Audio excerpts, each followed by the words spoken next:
नमस्कार, मैं मेनका द जनता की आवाज़ टीवी में आपका फिर से स्वागत करती हूँ। मैं आज मैं दिल्ली के दो बिजनेसमैन से बात कर रही हूँ जो दिल्ली की समस्याओं पे बात करेंगे। और उनसे मेरा सबसे पहला सवाल है, केजरीवाल जी ने 2 दिन में इस्तीफा देने के लिए कहा हुआ था, इस पे आपकी क्या राय है? हमारा तो विचार यही है जी, ये तो पब्लिक उसमें जाना चाहते हैं क्या, पब्लिक को पागल बना के इस तरह से ड्रामा कर रहे हैं अपना इस्तीफा दे के। ऐसा कुछ भी नहीं है, इन्होंने अपनी मैसेज को लाना है क्योंकि दिल्ली में इन्होंने काम नहीं करवाया, झूठ बोल के ये सत्ता में आई, ये इनकी कहानी है असली।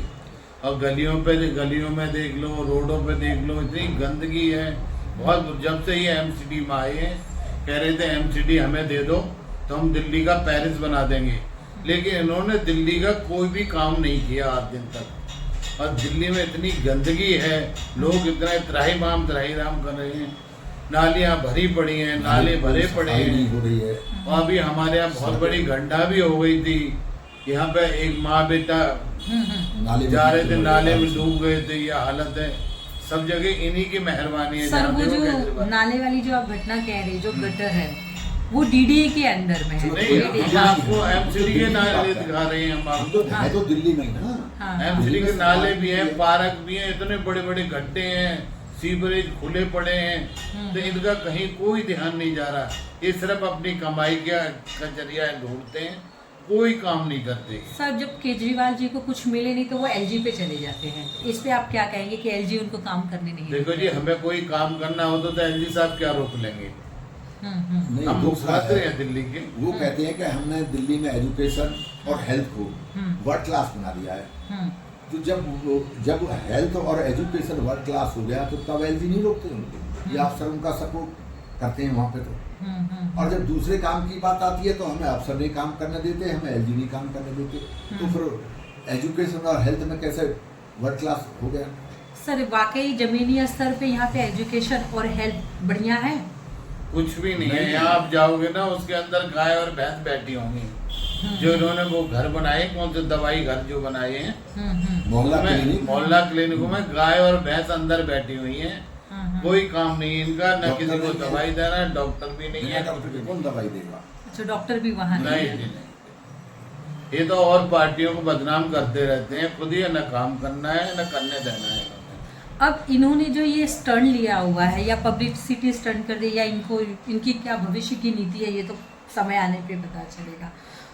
2 दिन बाद ये इस्तीफा देने के लिए कह रहे थे, जैसा आपने कहा कि सुनीता केजरीवाल। तो मुझे ये बताइए, संजय सिंह भी है, मनीष सिसोदिया भी है, तो क्या ये या फिर राघव चड्ढा, ठीक है, जो एक इनका फेस जैसे हम कहते हैं हमें, और एक अतिकी।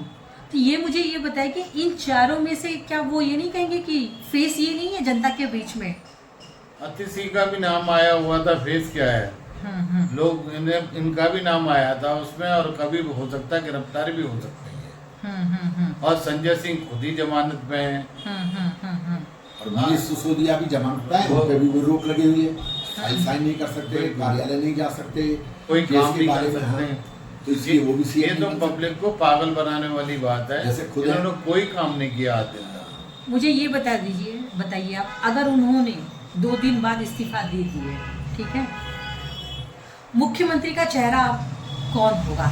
श्योर शॉट वाला, तो आपको लगे कि 100% में भी अपनी बेसिस को बनाएंगे, क्योंकि उन्होंने जो बना रखा है ना, कौन सा नाम दिया हाउस को, सीएम निवास, नहीं तो खाली करना पड़ जाएगा। अगर किसी और को बनाते हैं तो खाली करना पड़ेगा। अच्छा, मतलब उन्हें आवास में बैठना है, दूसरा आवास, मतलब वही वो सीएम पति हो जाएंगे ना, सीएम आवास, मतलब साइन अपने सब कुछ अपना ही होगा, साइन उनके चलते रहेंगे। जैसा कि एक समय लालू प्रसाद यादव जी ने राबड़ी देवी को बिठा दिया था, वही कहानी इनके साथ। राबड़ी नाम नहीं, रबड़ी नाम। तो बाहर के व्यक्ति को किसी को भी नहीं बनाएंगे ये। मुझे ये बताइए आप कि 5 से 6 महीने बाद इलेक्शन है। नहीं, जनवरी में ही है, 4 ही महीने। अब डिक्लेयर हो सकता है फरवरी में कर दे, या 5 या 6 महीने, 5 महीना पकड़ के चलिए, 5-6 को बटन दब जाएगा। 5 महीने बाद इलेक्शन है, तो कहीं ये उसको सोच के तो इन्होंने कुछ नहीं कहा हुआ है कि मतलब कि ड्रामा भी वही है। नहीं कह रहे हैं कि भले ही नवंबर में चुनाव करा लो। हाँ। जब नवंबर में चुनाव कराना चाहते हैं सीएम तो अपने मंत्रिमंडल को बुलाकर सब विधानसभा भंग कर दे। डिक्लेयर कर दो चुनाव आयोग को, वे चुनाव कराओ। तुम शोर तो मचा रहे हो और अपनी विधानसभा को भंग नहीं करोगे तो चुनाव आयोग कैसे बगैर टाइम पे करा देगा? तो टाइम से ही कराएगा। जो ड्यू डेट होगी उसमें तो आयोग का चुनाव। यानी पब्लिसिटी स्टंट कह सकते हैं। हाँ, पब्लिसिटी स्टंट। और वो एक बार ये भी कह रहे हैं एक बार कि जिस तरह जनता ने मुझे इतनी बार चुनी हुई, फिर वो मुझे दोबारा मेरे काम को, मेरी सच्चाई को देख के चुनेंगे। लेकिन फिर भी सीएम तो ये नहीं बन पाएगा ना। भाई कोर्ट ने उसको रोक लगा रखी है, सीएम हाउस नहीं जाओगे, फाइल साइन नहीं करोगे, दोबारा भी चुन जाएगा तो दोबारा कोई पब्लिक सुप्रीम कोर्ट तो है नहीं, तो उसको माफ कर दिया। वो तो कोर्ट का मैटर कोर्ट में ही हल होगा ना। तो ये कैसे बन जाएगा दोबारा जीत के? वही ड्रामा चलेगा इनका। क्या दिल्ली की जनता इस समय परिवर्तन चाहती है मुख्यमंत्री में? बिल्कुल चाहती है।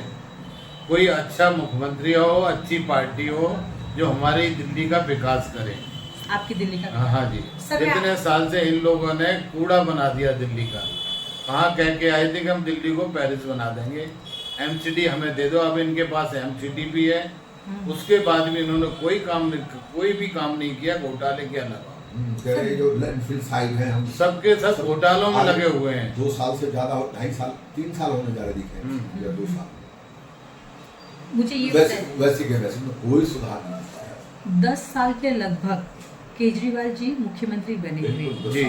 10 साल के पहले यानी हम शीला दीक्षित का समय अगर हम देख रहे हैं तो शीला दीक्षित के समय जो था वो क्या था, ये मुझे बताइए। शीला दीक्षित फिर भी ठीक थी उस समय। भ्रष्टाचार तो था लेकिन विकास तो हो रहे थे। काम किया था उन्होंने, भ्रष्टाचार था वो तो। कॉमनवेल्थ के उसमें हमारा जो साउथ साबरा या ट्रांस यमुना है, इसको काफी डेवलप किया, बहुत सुंदर हो गया था। क्योंकि ये खेलगांव बना था एशियाड विलेज अक्षरधाम का, इस एरिया को भी काफी डेवलप। और मेट्रो की जननी आप किसे कहेंगे? वो तो मदन लाल जी खुराना, अटल बिहारी वाजपेयी यही रहे थे। जो साबरा से जाती है वहाँ रोहिणी, पहली लाइन यही थी। अटल सरकार थी, लाने वाली अटल विस्तार होता चला गया। शीला दीक्षित ने उसे विस्तार किया गया, सबने किया जो भी सत्ता में आया, जो सत्ता में आए थे। तो मैं ये जानना चाहती हूँ केजरीवाल जी ने क्या विस्तार किए इसी मेट्रो में? इसने किया है दिल्ली को गंदा बनाने का, दिल्ली में भ्रष्टाचार का। कोई डिपार्टमेंट ऐसा नहीं बचा है जहाँ भ्रष्टाचार ना हो। आज जल बोर्ड का क्या हाल हो गया है, पानी देखो आप सूंघ नहीं सकते, पीना तो बहुत बड़ी बात है। पूरी दिल्ली में वो पानी सप्लाई हो रहा है। सर ये जो 200 यूनिट वाली बात सही है कि गलत है? फ्री वाली केवल गिने चुने सबको नहीं है, सबको नहीं है। पहले था सबको। हाँ, लेकिन जो दूसरी समाज सरकार बनी 2020 में, हाँ, उसके बाद इन्होंने केवल जो लोग डिमांड के आधार पर उनको दिया गया, जिन्होंने फॉर्म भरे। अब सबको नहीं। केजरीवाल के जितने विधायक हैं क्या वो अपने क्षेत्र में काम करते हैं जिस हिसाब से उन्हें चुना गया? इस क्षेत्र का विधायक के बारे में हम जानते हैं। यहाँ आप देख रहे हैं क्षेत्र, आप भी नहीं रहते हैं, क्या विकास किया है यहाँ पे। जो शीला दीक्षित ने किया वो डैम सब खत्म हो गया। उसकी मतलब रिपेयर नहीं करा पाई। अच्छा, रिपेयर नहीं करवा पा रहे तो 10 साल बहुत बड़ी बात है। तो सड़कें इनके टाइम में कोई सड़कें नहीं सड़कें नहीं ना। फुटपाथों का हाल देखो, फुटपाथ पूरे कब्जे हो गए, सब पे रेडी पटरी और ये लगवा दिया इन्होंने। और तो मतलब कहीं ना कहीं संरक्षण इनका है। बिल्कुल है जी, सारे कोई नाला साफ महीने बंधे हुए होते हैं इन लोगों के। सड़कें बारिश होते हैं, सड़कें एकदम तालाब बन जाती हैं, पानी की निकासी नहीं, पानी जाएगा तो सड़कों पर रहता है। सर यहाँ दिल्ली की प्रशासन कैसी है सर? नहीं का है, वो जैसा चाहेंगे वैसा होगा, काम तो हो ही नहीं रहा। क्योंकि उन्होंने तो पार्टी का विस्तार करना है और उसके लिए पैसा चाहिए। अब पैसा कहाँ से आएगा? भ्रष्टाचार से कमाना है। सर लॉ एंड ऑर्डर यहाँ का कैसा है दिल्ली का? लॉ एंड ऑर्डर तो देखो सेंट्रल गवर्नमेंट का है। तो इस पे आप क्या कहना चाहेंगे? लॉ एंड ऑर्डर तो ठीक ही है, कोई प्रॉब्लम नहीं है किसी भी तरह की। किसी भी तरह की नहीं, बहुत बढ़िया है। हमारे क्षेत्र का तो अच्छा है। आपके क्षेत्र का? हाँ। सर आप ही के यहाँ पे एक जगह है कल्याणपुरी, वहाँ पे 1 तारीख को एक बच्चे का खून किया गया, शायद 1-1:30 बजे के लगभग, और वहाँ मैंने ऐसे इंटरव्यू ली हुई हूँ तो मुझे पता चला कि वहाँ पे नशीले पदार्थ बेचे जाते हैं, वो आज से वहाँ नहीं। सारा क्रिमिनल एरिया है, हाँ वहाँ उसी टाइप के लोग रहते हैं, हाँ हाँ हाँ। वहाँ यही काम होता है, बच्चे सब तक छुरी बात है।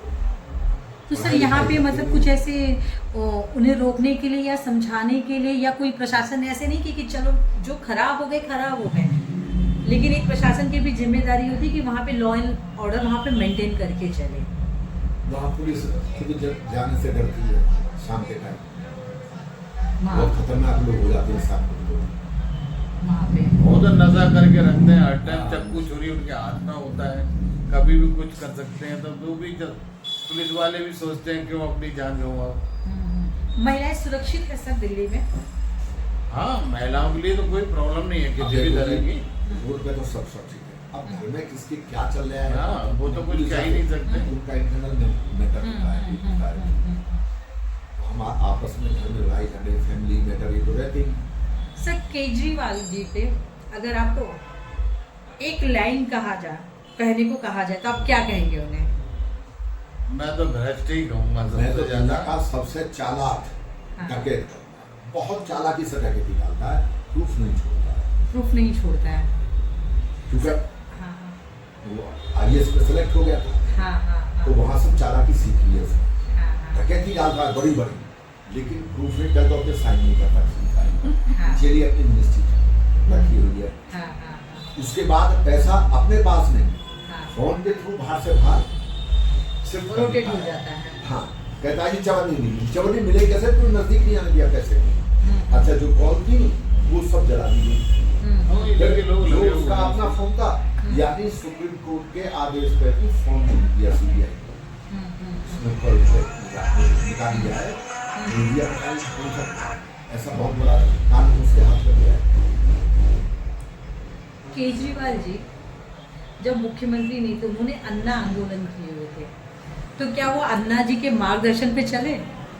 नहीं, पहली बात तो वो आंदोलन अन्ना जी का जरूर था, लेकिन हाँ। उसमें भाजपा और RSS हाँ हाँ का पूरा सपोर्ट था, हाँ हाँ। और ज्यादातर लोग हमारे कार्यकर्ता उसी के पास चले गए, अच्छा जो आज वहाँ पे बहुत सारे ऐसे MLA और कार्यकर्ता हैं हाँ। जो RSS और भाजपा के हैं। हाँ हाँ उसके पास कहाँ से आ गए?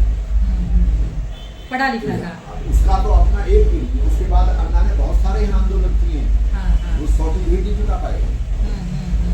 अन्ना जी को तो यूज किया है, अन्ना जी को तो यूज किया है, ईमानदारी का ढोल पीटा है, हम बहुत ईमानदार हैं हाँ हाँ और सबसे भ्रष्टतम आदमी है।